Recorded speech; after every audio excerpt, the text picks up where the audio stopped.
once again, my friends. I am Marksman and welcome to Design Side, the show about game design. Pointing out the good and the bad in games since, well, now. I don't know about most people, but I have very fond memories of low poly Laura raiding tombs and shooting bats with her dual pistols, leaping from block to block trying not to get crushed. This new Tomb Raider is not at all like its predecessors, and reminds me a lot more of some of the Uncharted games.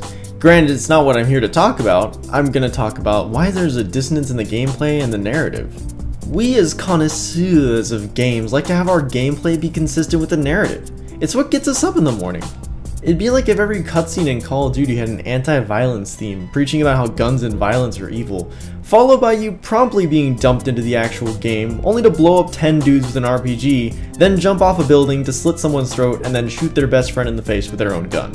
For a normal video game player, Tomb Raider's violence curve does seem like a relatively smooth transition, but it still has some level of difference between Scared Raider in the beginning and Confident Raider by the end of the game. Laura does go through some traumatic experiences very quickly in the beginning of the game, but the fact that she can be so sad about killing a deer to survive, then fending off a scumbag struggling for her life, might make then murdering about 40 dudes within the next 20 minutes of gameplay a little bit tone deaf. Now, I'm not saying that Laura is not allowed to be a badass, because she totally is, and deserves to be, but this is supposed to be a prequel.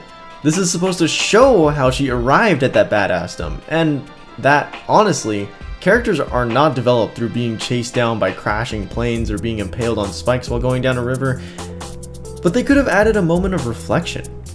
Maybe an inner monologue, or some sort of insight on how Laura feels through these insane moments that seem Spec Ops The Line fever dream levels of madness. The size and scale of the battles that take place not more than midway through the game could have been so much more impactful if they had just saved it till the end. But the overall feel of the game as a much more distinguished piece of media was lost through the gamey nature of the battles.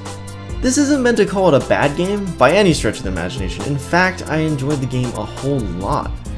I'm only pointing out the fact that the game could have had a much different tone, and might have even been regarded as a much more narrative-based experience like The Last of Us, had they focused more on the development of Laura rather than the insane experiences she has. One thing that felt particularly strange is that the dodge mechanic, or lack thereof, is not a dodge or a roll. It's a stumble.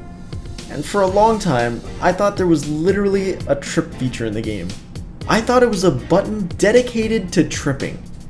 But they could have changed this clumsy stumble dodge by the end of the game to a fully fledged dodge mechanic, and it would have added very nicely to the feeling of progression to the badass that she ended up being. It could have been a gated free upgrade for later in the game just to reinforce the feeling that the game is trying to bring across. All this being said, the tone of Tomb Raider has always erred on the side of wild or even more supernatural, but as a chance to reinvent the series, it didn't really change much, aside from avoiding the over-sexualization of Laura and giving her an actual backstory. The game is still good, and this wasn't meant to bash it, just to see what we can take and learn from the design decisions of the developers. Thanks so much for watching. I'm Marksman, this has been Design Side, and as always, stay frosty.